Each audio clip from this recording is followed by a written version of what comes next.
Bonjour, aujourd'hui ça va être un peu différent, ça va pas être un roman, ça va plus être une expédition historique qui s'appelle donc l'expédition du Kon-Tiki, K-O-N-T-I-K-I.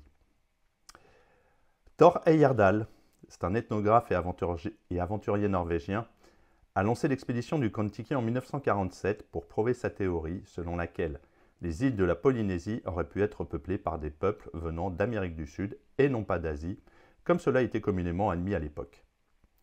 Pour prouver que de tels voyages auraient pu être réalisés avec les moyens technologiques disponibles à l'époque précolombienne, c'est là où l'expédition est extrêmement intéressante, Heyerdahl et son équipe ont construit un radeau en matériaux naturels selon des méthodes ancestrales et ont entrepris de traverser l'océan Pacifique de Callao au Pérou jusqu'aux îles polynésiennes. Le radeau a été baptisé Kon-Tiki en hommage à Viracocha, un dieu inca également connu sous le nom de Kon-Tiki, que les Incas associaient à la mer et à la navigation. Heyerdahl et son équipe ont construit le Kon-Tiki en utilisant uniquement des matériaux que les anciens péruviens auraient pu utiliser. Le radeau a été fabriqué à partir de troncs de balsa, attachés entre eux avec des cordes de chanvre. Il n'y avait ni clous, ni pièces métalliques dans la construction, afin de rester fidèle aux méthodes anciennes. Le radeau est équipé d'une petite cabane en bois pour abriter l'équipage, mais il était dépourvu de gouvernail conventionnel et se fiait au courant et au vent pour diriger son parcours. Le but de cette construction était de démontrer que les peuples précolombiens auraient pu traverser de vastes distances en mer malgré des moyens technologiques rudimentaires.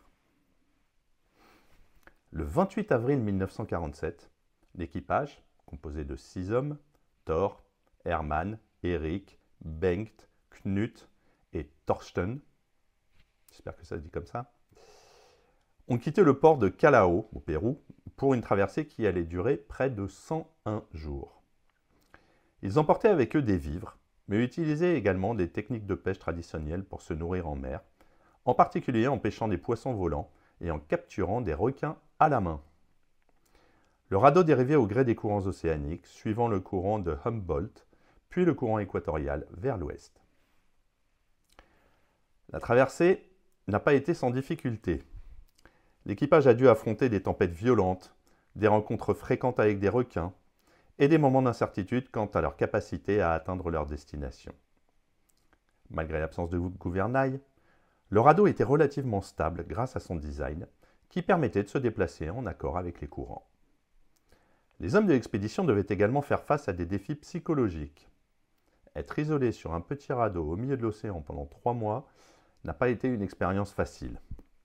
La monotonie du quotidien, les conditions de vie rudimentaires et l'incertitude du succès de leur mission ont mis leur patience à très rude épreuve.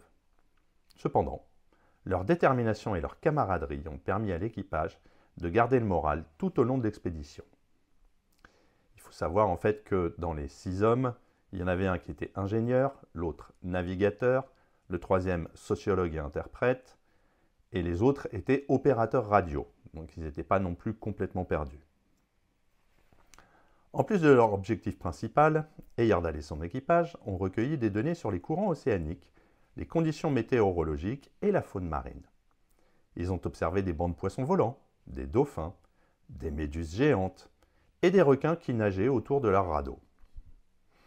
Ces observations ont été précieuses pour les recherches ultérieures sur l'océan Pacifique.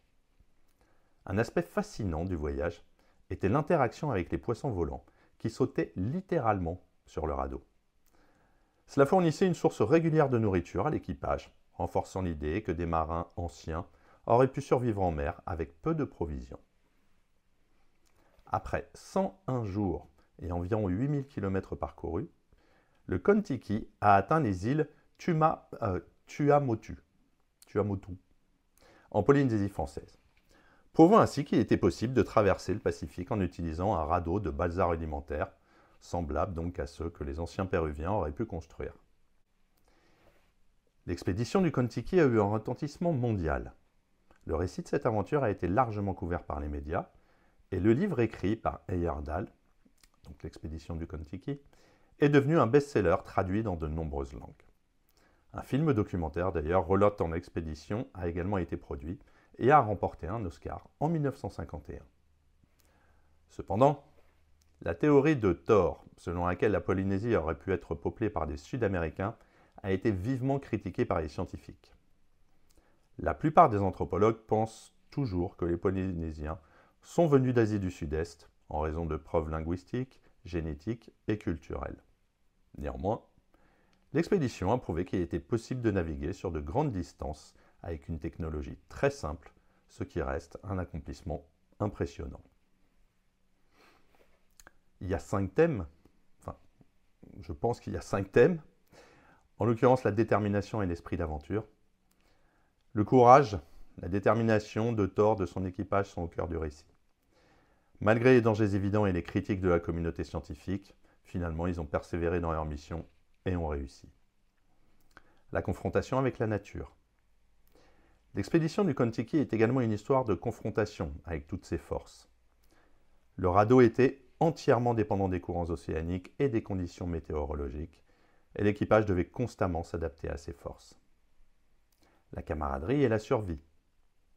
Isolés au milieu de l'océan, les membres de l'équipage ont dû s'appuyer les uns sur les autres pour survivre.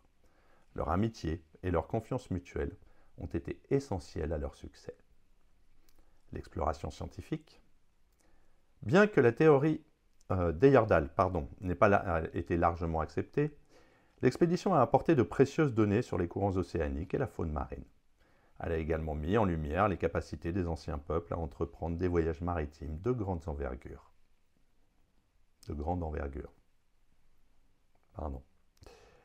Et enfin, l'héritage historique et culturel.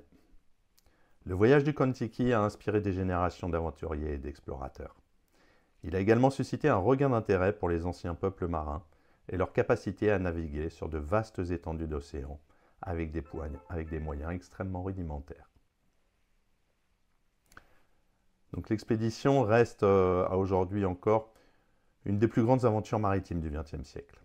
Le voyage a captivé l'imagination du public à l'époque et a prouvé que des radeaux primitifs peuvent traverser l'océan Pacifique, bien que la théorie de Heyerdahl sur le peuplement de la Polynésie n'ait jamais été prouvée scientifiquement.